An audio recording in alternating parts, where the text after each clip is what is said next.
Zombie apocalypse.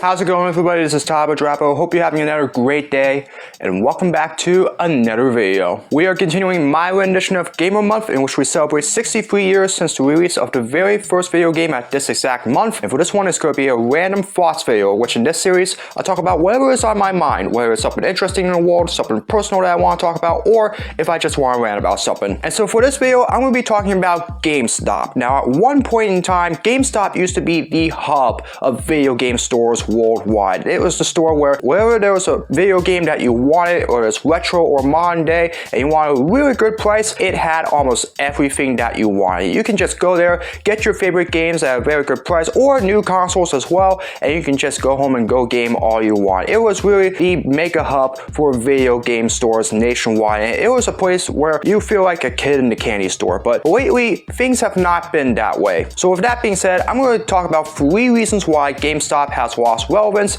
and why I think it is not the same now as it has been in the past. And I think these 3 reasons will give a pretty good explanation to why GameStop's prominence has fallen in recent years. So the first reason why I think GameStop has lost relevance is because there are now new ways to buy games instead of just going into the store itself. Now obviously, like I said, at one point GameStop has been that store where if there's anything that you want, video games or console wise, you can just go in there and get what you want physically. But most recently, physical game buying has really not been the norm of modern day game buying, unfortunately. Like I said in the last video, it appears digital game buying has really taken over physical game buying as the way to go for modern day gamers. And really this falls into it right here. At GameStop, you can absolutely get your games physically, but they also have an option in which you can buy your games digitally, whether it's through a pre-order or you can just buy your games over there and then maybe they can just ship a physical copy over to your home and you can just play right there. That's where the majority of gamers, like I said, have been getting their games lately, instead of just going in the store and buying a copy of their favorite game or console physically. Obviously, with GameStop's online, you can just buy your game digitally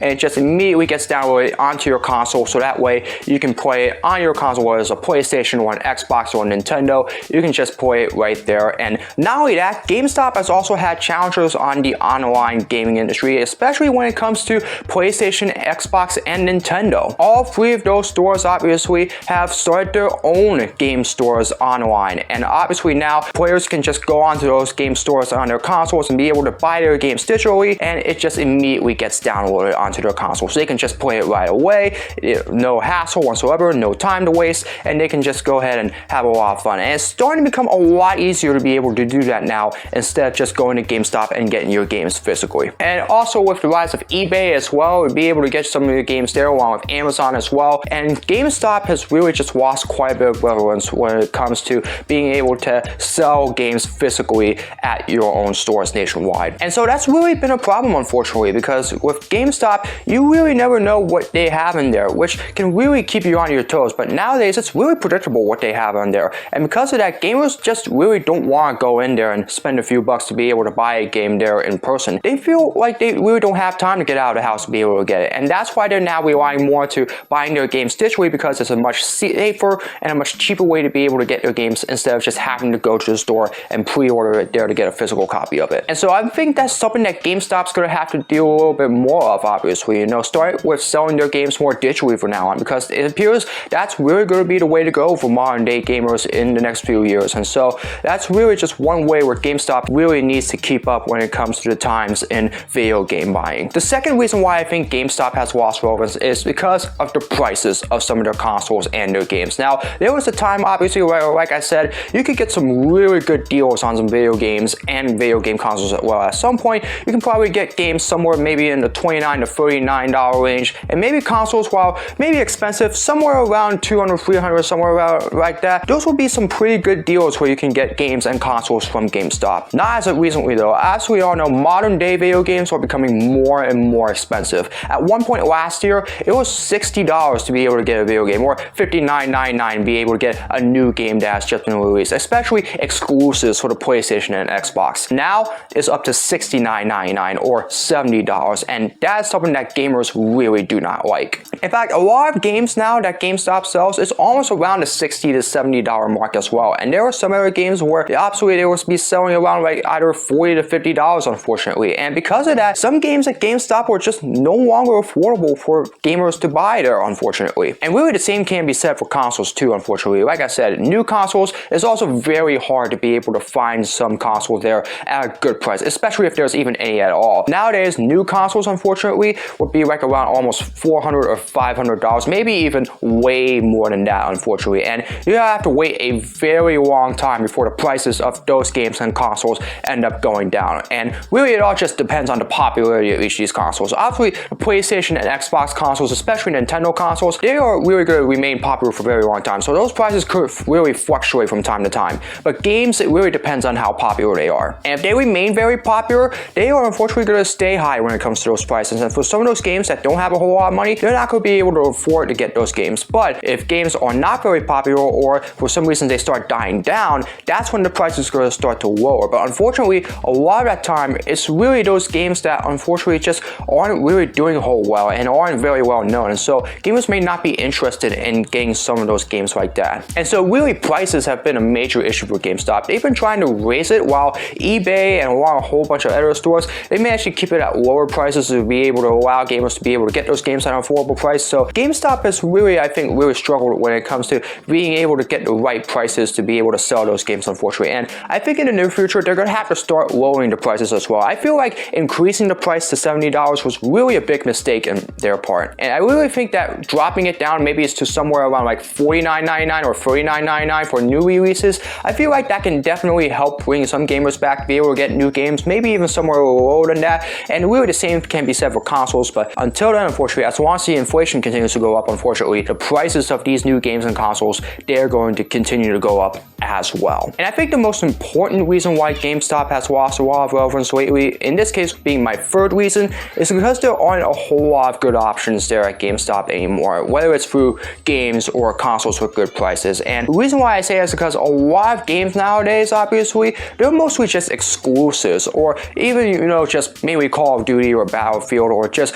really exclusives to the Xbox, PlayStation, and Nintendo stuff. And really, they're only just games that are more recent, unfortunately. There are times where you can just get games from almost any form of console, whether it's the retro or PlayStation or Xbox and Nintendos, or even the modern day games like the PlayStation 5 and the Xbox Series X and all those games. There was a time where you can just get a mix-match of all of those games right there, and you can just pretty much get whatever you want. Here, unfortunately, you're just limited to what's new, particularly with the PlayStation 5, the PlayStation 4, and the Xbox Series X and Xbox Ones, unfortunately. You know, there are gamers that just want to go back into that retro feel. They want to get into the feel for retro gaming as well to go along with modern day, because retro gaming has become a lot more popular as of lately. And unfortunately, GameStop has just not been selling a whole lot of retro games anymore. And that, of course, equates to the rise of the retro video game stores. Like I said, Digital Press here in Springfield, J2 Games in Clark, and a whole bunch of other retro video game stores as well. Those have really been selling a lot of retro video games and a lot of retro consoles as well. And a lot of them have some pretty good deals as well. And like I said, you know, like eBay as well, you can get a lot of good retro games there. Amazon as well. You can even go to like flea markets and thrift stores and all of that. They will have quite a good amount of retro games for you to get there, unfortunately. As a result, because of that, GameStop has just not been able to keep up with those that want to stay in that past feel while catering with that modern day feel for the gaming industry as well. And that's really tough what GameStop's going to do, because they're really put in this box right now. They're put in this box where you have to try to cater to both sides. You can try to sell games that are retro online, obviously try to see if you can get some retro gamers to buy them and maybe sell them, so that, but at the same time, you know, you got these whole bunch of new video games that are coming out, like Call of Duty Vanguard that's coming out in November, or the new Battlefield game, or whenever the next Rockstar Games hit comes out, like whether it's Grand Theft Auto 6 or another game in the Red Dead Redemption series or something like that. You gotta be able to try to cater to both of those, and unfortunately, GameStop, I think, has really struggled to be able to keep up with that. And because of that, they've just only been limited to selling what they can when it comes to what's new, especially with the new games on the Xbox, Nintendo, and PlayStation. And because of that, they haven't had a whole lot of space in all of their stores to be able to sell a whole lot of retro stuff. And unfortunately, that's why gamers have had to resort to retro game stores, because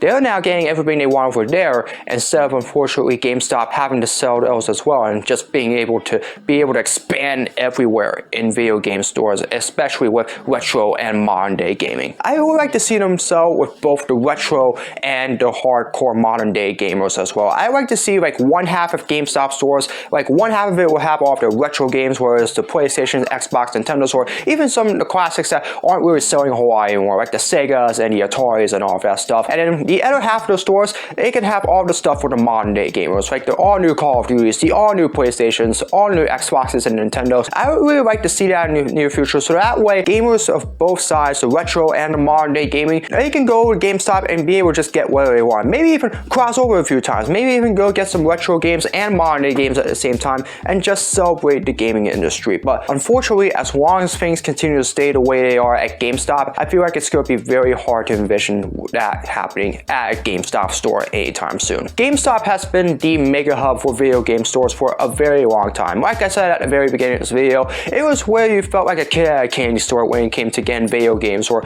brand new consoles. And I really don't remember when the last time GameStop was that huge, because I haven't been there since 2017 when I went to get a new Call of Duty that year. And really, if GameStop wants to be able to come back and be able to make its relevance known as the mega hub for video game stores nationwide again, I really think that they're going to have to improve on all three of those. They have to drop the prices first, obviously. They have to start catering to both sides when it comes to retro and modern day gamers, and more importantly, they gotta keep up with the digital space. Obviously, the digital space of gaming, where it comes to buying games digitally, like I said, it's really going to be the hub for modern day gamers to get their games in the near future, especially for the next few years. And if GameStop is not able to improve in all three of those, they're only going to continue to lose relevance. And at some point within the next 2 or 3 years, they're just going to lose relevance altogether, and you might see GameStop stores nationwide begin to shut down altogether. Time will tell whether or not GameStop can be able to recover and regain their promise that they had early on this century, and I do still have some hope that they were able to do so, because like I said, I haven't been in a GameStop in a while, and I would definitely like to see them improve so I can go back there again and hopefully use what I talked about today to be able to regain its promise and become that hub where gamers can get whatever they want again, retro or modern or digital or physical space again. Unfortunately, it really feels like they're on their last legs right now, and unless they can be able to get it together and find a way back, I just do not think GameStop's going to last for much longer. So we're just going to have to see what happens in the next few years or so. But right now, GameStop's in pretty dire times, and unless they're able to utilize what I talked about today, I feel like it's going to be very hard to see them being the mega hub of video game stores in the world again. Well, it has obviously been a very fun month, obviously getting to celebrate the history of gaming and as well as talking about some of the important topics in video gaming today, and it has been very fun. I really hope you have enjoyed it so far, and I got one more video to cap off Gamer Month here this October, and that is sharing all the games that I got for the month of October 2021. That will be next week, obviously.